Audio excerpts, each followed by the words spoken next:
പാറു, അപ്പൂപ്പ അമ്മൂമ്മന്നൊന്നും വിളിക്കാൻ പാടില്ല. നിന്നെക്കാളും ചെറുപ്പാ രണ്ടുപേരും. കൂട്ടുകാരാ കൂട്ടുകാരി എന്ന് വിളിക്കണം. നിനക്ക് വിളിക്കാം, നീ കുട്ടിയല്ലേ. അമ്മൂമ്മ, അപ്പൂപ്പനെ അത്രയ്ക്ക് ഇഷ്ടാണ് അമ്മൂമ്മയ്ക്ക്.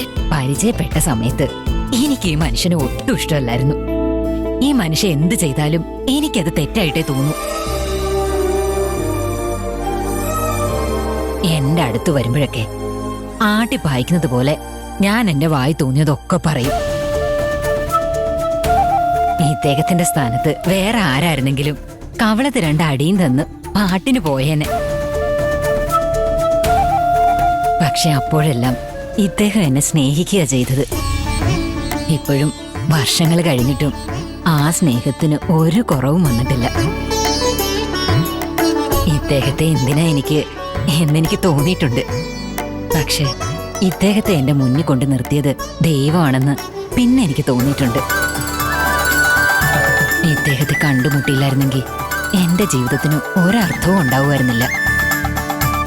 നമ്മൾ ആട്ടിപ്പായിക്കുമ്പോഴൊക്കെ ഒരാള് പോകാതെ നമ്മളോട് ചേർന്ന് നിൽക്കുന്നുണ്ടെങ്കിൽ അതിനർത്ഥം അയാള് നമ്മളെ സ്നേഹിക്കുന്നുണ്ടെന്നാ. അത് തിരിച്ചറിഞ്ഞില്ലെങ്കിൽ അയാൾക്കല്ല നഷ്ടം, നമുക്ക് തന്നെയാ.